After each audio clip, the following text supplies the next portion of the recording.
प्रातः क्लास चल रहा था 23/8/1961।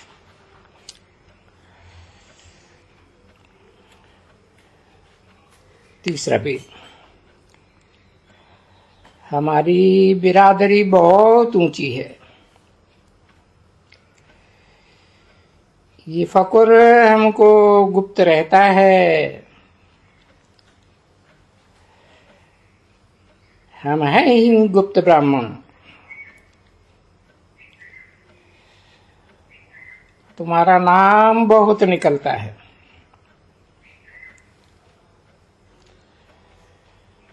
परंतु धीरे धीरे वोट को तूफान भी लगने हैं, और वो तूफान कल पहले मुआफिक लगने हैं।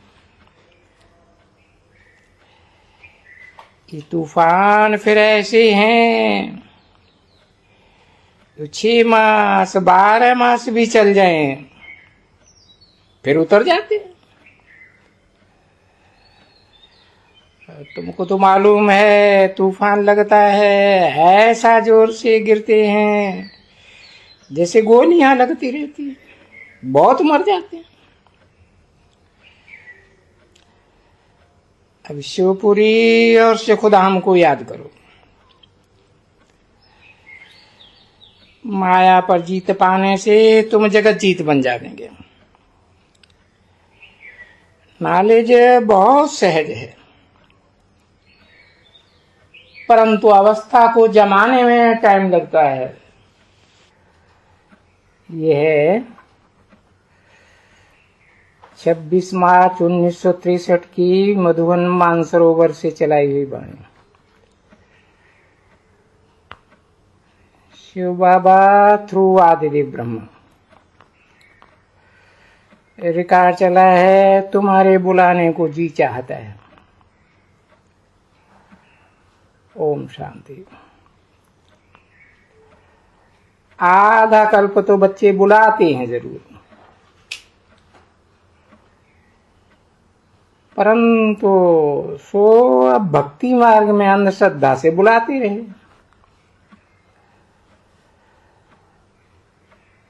वहां सन्मुख तो था नहीं, अभी तो सन्मुख आए हुए हैं। तो सन्मुख आए हुए को फिर बच्चे बुलाते हैं। बच्चों की दिल होती है सन्मुख सुनने के लिए, उसमें और मुरली पढ़ने में रात दिन का फर्क तो रहता ही है। ये भी बच्चे जानते हैं कि सन्मुख सुनकर फिर सुनाना भी है। बाप आकर के राजयोग सिखाते हैं। इसमें योग और पढ़ाई दोनों आ जाती है। स्वर्ग स्थापन करने वाले बिगर और तो कोई राजयोग सिखला ही नहीं सकते। वो तो परम पिता परमात्मा ही क्रिएटर है, वो ही आकर के राजयोग सिखाते हैं। और वो आकर के राजयोग सिखाते हैं तो सभी की दिल होती है कि सन्मुख सुने। अब जिसके पास टैप मशीन है वो तो टैप से मुरली सुनते हैं, परंतु वो बाप को सन्मुख देख नहीं सकते हैं।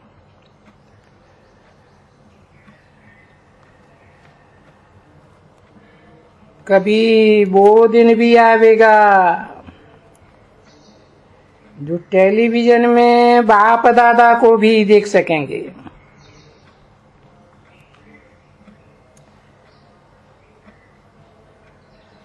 जिनके पास वो होगा वो देख करके खुश होंगे।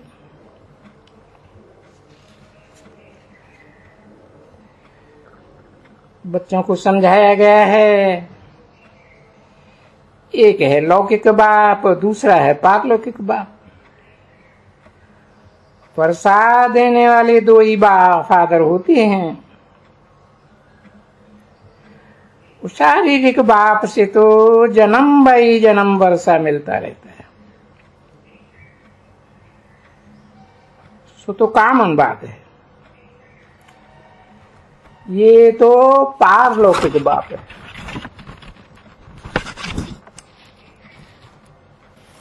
ये है 17 जुलाई 1963 की प्रातः क्लास। रिकॉर्ड चला है, तकदीर जगा कर आई हूं।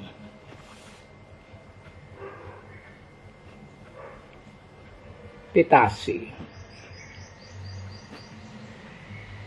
ओम शांति भी कहना पड़ता है,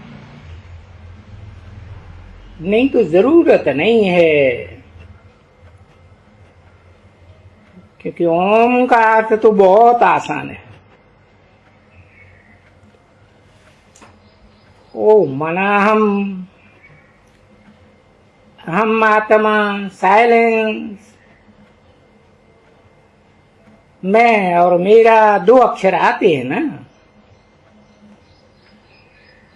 हम आत्मा कहते हैं मम, मेरा, ये शरीर आदि आदि। मेरी माया नहीं। धन को माया नहीं कहा जाता है, धन दौलत को संपत्ति कहा जाता है। भूल चूक से भी इसको माया नहीं कहना है। वो लोग तो कह देते हैं इनके पास माया बहुत है, परंतु माया माना 5 विकार। हम आत्मा जानती है हमको एक शरीर छोड़ दूसरा लेना है पार्ट बजाने के लिए। हम आत्मा कैसे पार्ट बजाती है ये भी कोई को पता नहीं है, सिर्फ तुम बच्चे ही जानते हो।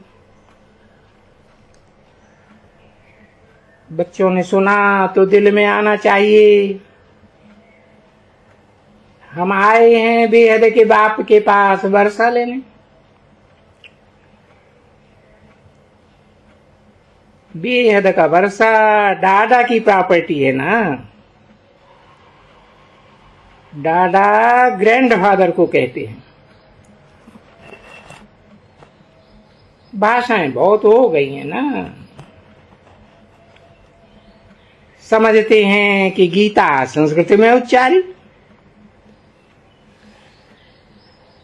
अब वास्तव में यहाँ तो गवर्नमेंट की भाषा ही हिंदी है,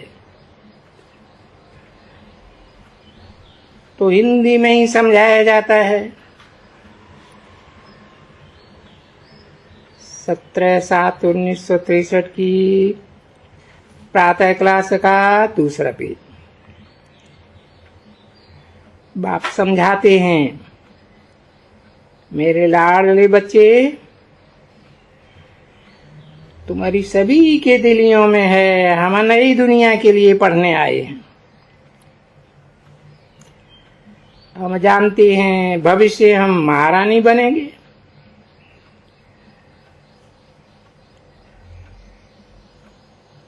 बना अपने पेट में हम धारण करके आए।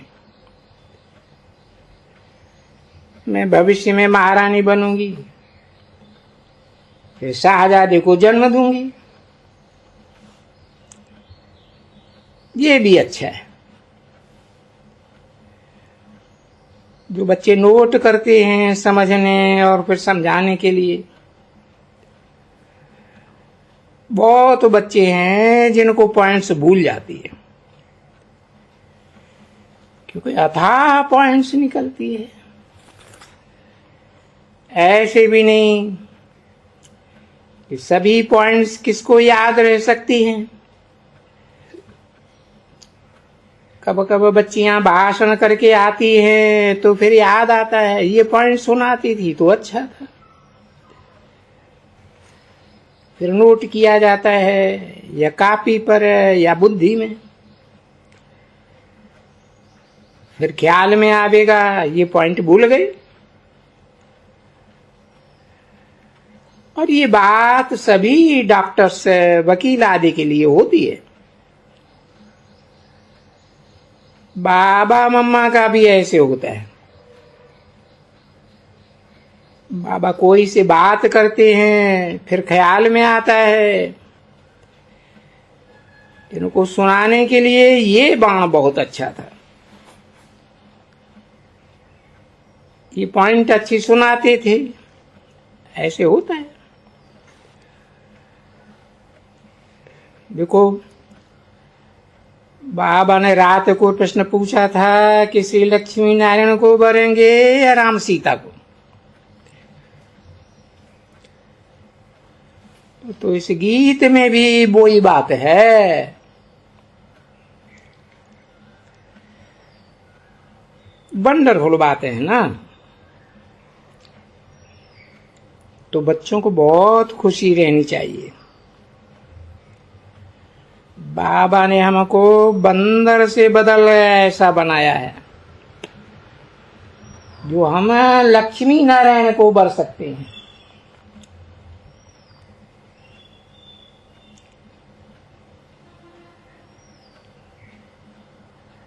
लक्ष्मी नारायण हैं सतयुग आदि के महाराजा महारानी।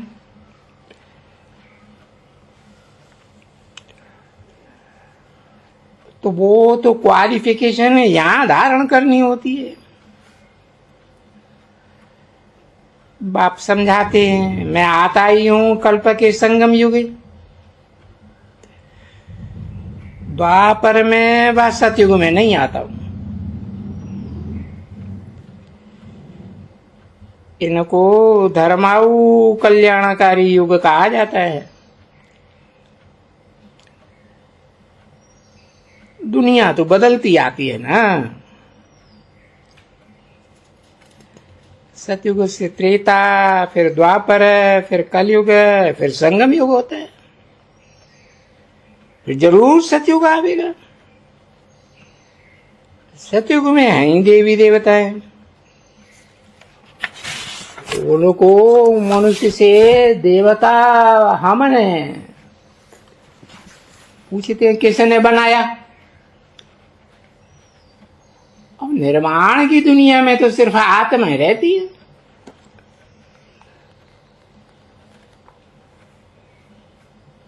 उनको ऐसा फर्स्ट क्लास वस्त्र, आभूषण, हीरे जवाहरों आदि आदि के कैसे मिले। कितनी जबरदस्त प्रारब्ध पाई है। जरूर पास्ट में ऐसे कर्म किए हुए हैं। किसने ऐसे कर्म सिखलाए ये तो तुम बच्चे जानते हो। तुम्हारे आगे बाकी मनुष्य तो सभी बेसमझ बुद्धू है। अभी तुम बच्चों को कर्म विकर्म की सारी बात आती है। तुम बहुत पुरुषार्थ करो।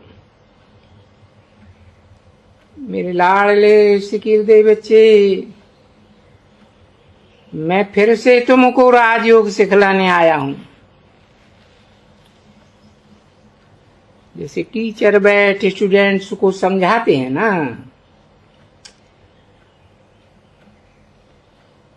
इनको कितने बच्चे बुद्धि में हैं।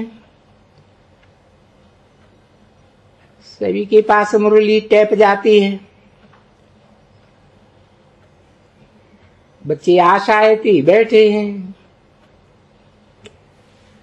कब शिव बाबा की मुरली आवेगी। जो हम पढ़ करके धारण करके मनुष्य से देवता बनना है।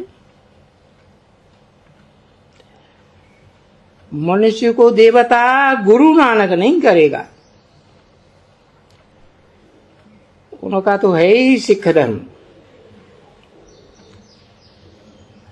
मनुष्य को देवता बनाना ये तो परमपिता का काम है।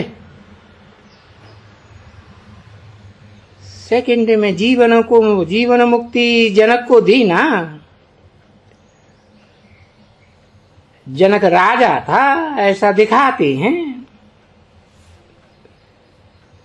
अपन कहते हैं सभी जनक हैं। पुरुष अपने घर के मालिक होते हैं ना। आजकल तो राजाओं से,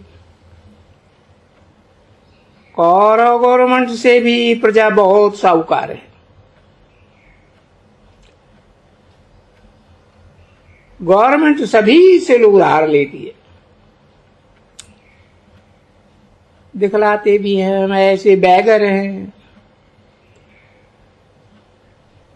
तुम्हारा चित्र भी निकाला हुआ है। कलयुग में गवर्नमेंट का ऐसा हाल है। सतयुग में देवताओं ने कैसे ये वर्षा पाया, किसने कर्म सिखाया, तुम बच्चे तो जानते हो। बाप कहते हैं मैं परमधाम से आता हूं तुमको 5000 वर्ष पहले मुआफिक पढ़ाने। तुम भी जानते हो हम फिर से शूद्र से ब्राह्मण बने, फिर ब्राह्मण से देवता बनेंगे पढ़ाई से। ज्ञान का तीसरा नेत्र सिर्फ तुम ब्राह्मणों का ही खुला हुआ है, न शूद्रों का खुला हुआ है न देवताओं का। अभी संगम पर ज्ञान नेत्र तुम आत्माओं के खुल रहे, और आत्माएं ही समझती हैं। आत्मा में धारणा होती है। आत्मा इन कर्मेंद्रियों से धारण करती है। सन्यासी लोग ये बातें नहीं समझाते। वो तो कहते हैं आत्मा निर्लेप है। बाप को तो कहा ही जाता है परमात्मा, क्योंकि परमधाम में रहते हैं, इसलिए उनको परमात्मा कहा जाता है। वो है ज्ञान का सागर, सुख का सागर। अच्छा, वो सागर है तो फिर पार्ट कैसे बजावे? तो चोले का लोन लेते हैं। लोन लेकर बच्चों को समझाते हैं। तुम जब याद करेंगे तो आ जाएंगे। गीत में भी है ना, तुम याद करेंगे तो हम चले आवेंगे। ऐसे याद करते करते प्रैक्टिस पड़ जाती है। याद से विकर्म विनाश होते हैं। कितना समय याद करते हो? वो भी चार्ट रखना चाहिए। तुम बच्चे तो कर्मयोगी हो।